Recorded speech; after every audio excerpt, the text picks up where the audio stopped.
नमस्कार दोस्तों, मैं आज कुछ अच्छी बातें लेके आया हूँ आप लोगों के सामने। अगर आप लोग सुनोगे तो मैं उम्मीद करता हूँ आप लोगों को बहुत अच्छा लगेगा। आप लोग 5 मिनट निकाल के सुने। इसमें भक्ति रस भी है और जो जीवन की सच्चाई है वो बिल्कुल सच्चाई है जो लोगों के अंदर छुपी हुई है। आज मैं उसको निकाल के आप लोगों के सामने लेके आया हूँ, तो आप लोग सुनिए। दोस्तों, एक वर्ड है अहंकार। आप लोगों ने सुना होगा अहंकार। बोला अरे क्या हुआ?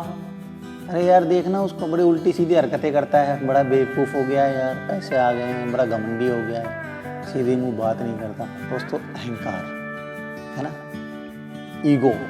कोई अहंकार बोलता है, कोई घमंड बोलता है और कोई ईगो बोलता है। दोस्तों, तो आज मैं अहंकार पे एक लेके आया हूँ आप लोगों के लिए कुछ लाइनें। किसी सज्जन ने ठीक ही कहा है, किसी सज्जन ने ठीक ही कहा है कि खुदा जब हुस्न देता है तो नज़ाकत आ ही जाती है। दोस्तों, हुस्न मतलब सिर्फ सुंदरता ही नहीं होती। हुस्न मतलब होता है पद, प्रतिष्ठा, पैसा, इज्जत, दौलत, शोहरत। ये सब कुछ जब आए दोस्तों तो इसको बोलते हैं हुस्न। कि खुदा जब हुस्न देता है नज़ाकत आ ही जाती है। और दोस्तों, नज़ाकत क्या होता है? नज़ाकत यानी कि अहंकार। जब खुदा ऐसी चीज़ें किसी को देगा दोस्तों तो नेचुरल सी बात है, घमंड तो आएगा ही ना लोगों में। भाई उसके पैसे भी आ गए, दौलत भी आ गए, शोहरत भी आ गए, सुंदर भी है वो, पद भी मिल गई उसको, प्रतिष्ठा भी मिल गई, अच्छे महल मिल गए, गाड़ी मिल गई, कोठी मिल गई, नौकर चाकर मिल गए। तो दोस्तों, नज़ाकत तो आ ही जाती है। तो दोस्तों, अहंकार आना तो स्वाभाविक है। ये सब चीज़ें जैसे ही लोगों के पास आता है सबकी बुद्धि भ्रष्ट हो जाती है। और भाइयों, हम इंसानों की तो क्या बात करें, अगर मैं भगवान की बात करूं तो भगवान के साथ भी ऐसा ही हुआ है। तो ये तो कलयुग के लोग हैं। कलयुग वालों को अगर ऐसा कुछ हो गया तो कोई बड़ी बात नहीं है। दोस्तों, मैं भगवान के बारे में सुनाता हूँ आपको कि क्या हुआ था भगवान के साथ। जब भगवान नारायण का विवाह नहीं हुआ था दोस्तों, तो भगवान नारायण पता है आप लोग कहाँ रहते थे? मैं बताता हूँ दोस्तों। एक वैकुंठ धाम करके एक धाम हुआ करता था, वहाँ नारायण भगवान रहा करते थे दोस्तों। वैकुंठ धाम, वहाँ रहा करते थे नारायण भगवान। और दोस्तों, जैसी उनकी शादी लक्ष्मी से हुई, वो कहाँ चले गए? अपने घर, अपनी कोठी, सब कुछ छोड़ के कहाँ चले गए? वो शेषनाग पे सोने चले गए दोस्तों। क्यों चले गए दोस्तों? क्योंकि उनकी लक्ष्मी जी से ही शादी हो गई। तो खुदा जब हुस्न देता है नज़ाकत आ ही जाती है। एक तो लक्ष्मी जी इतनी सुंदर थी, ऊपर से धन धान का भंडार भरा हुआ था उनके पास। तो क्या हुआ? नारायण भगवान में भी अहंकार आ गया, उनकी बुद्धि भ्रष्ट हो गई और वो अपना महल कुटिया सब कुछ छोड़ के पहुंच गए अपने सर्प के पास सोने के लिए और सर्प के पास सोने लगे। तो दोस्तों, अगर आम इंसान को ऐसी वैसी हरकत करता है तो उसमें बहुत बड़ी बात नहीं, इग्नोर कर देनी चाहिए। क्योंकि जब ये सारी चीज़ें किसी के पास आती है ना, पैसा, दौलत, शोहरत, तो उसकी बुद्धि सच में ही भ्रष्ट हो जाती है और फिर वो अपने आप को कुछ समझता ही नहीं है। तो इसमें कोई ऐसी चौंकने वाली बात नहीं है। अब दोस्तों देखो, भगवान क्यों अहंकारी हो गए थे? क्योंकि उनका रिश्ता लक्ष्मी से जुड़ गया था। और जिसका रिश्ता ही लक्ष्मी से जुड़ जाए तो बचा ही क्या? आप और हम सब लोग क्यों भागते हैं? पैसे पैसे पैसे पैसे के लिए। अगर वो पैसे लक्ष्मी जी से मिल जाए हमारे को, या हमारे पास पैसे ही मिल जाए, तो हम घमंडी करेंगे, किसी सीधी मुँह बात नहीं करेंगे, हमें किसी की ज़रूरत नहीं रहेगी। तो दोस्तों, इसीलिए कहा गया है कि खुदा जब हुस्न देता है तो नज़ाकत आ ही जाती है। जिस सज्जन ने इस लाइन को लिखा है, बहुत अच्छा लिखा है और मैं कोशिश भी कर रहा हूँ कि इसको आप लोगों को अच्छे तरीके से समझाऊँ।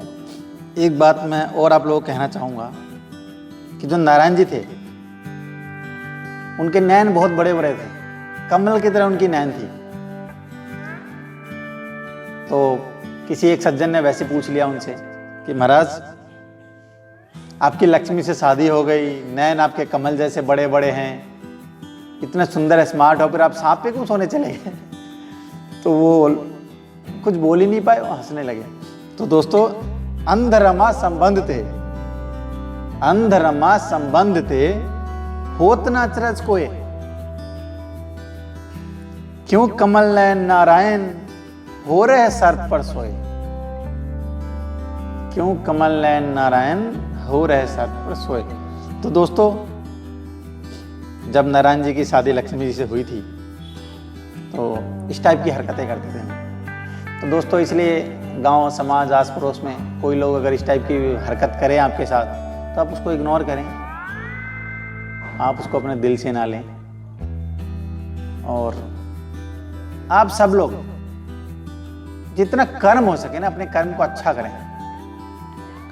चाहे दिन के 24 घंटे में से आप लोग 2 घंटे ही करें, बट कर्म अच्छा करें।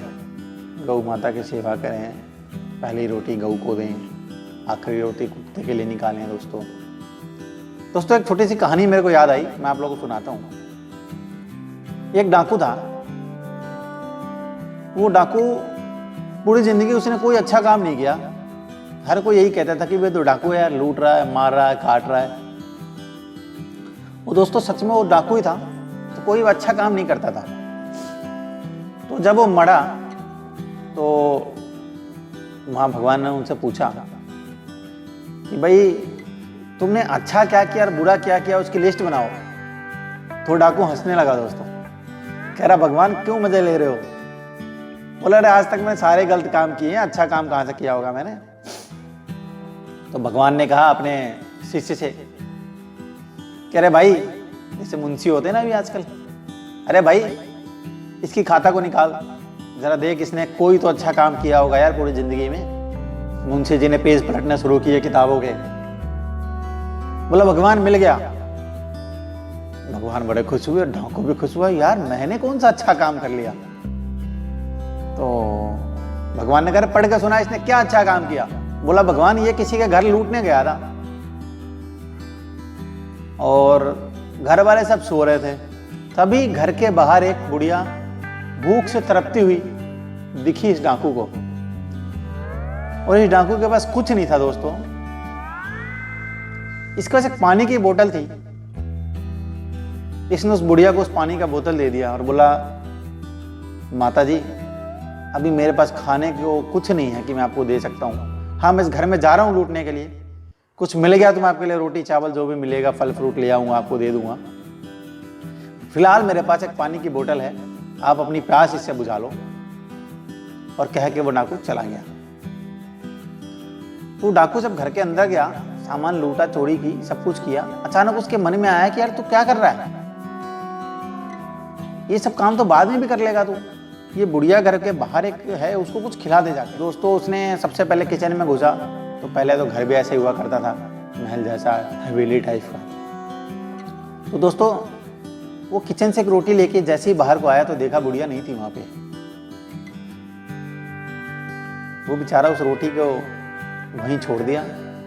बोला माता मैं तेरे लिए रोटी लेके आया था, खामों का तूने मेरा टाइम भी खराब किया, इतने में तुम्हें घर की चोरी करके निकल जाता।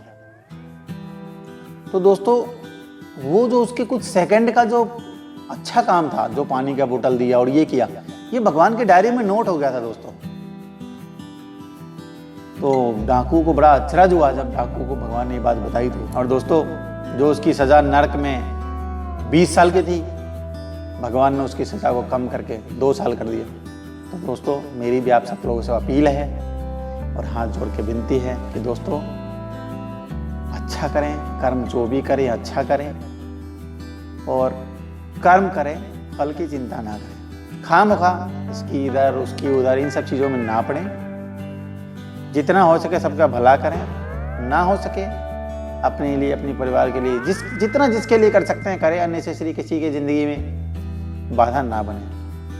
दोस्तों पुष्प नहीं बन सकते तो तुम कांटे बनकर मत रहना।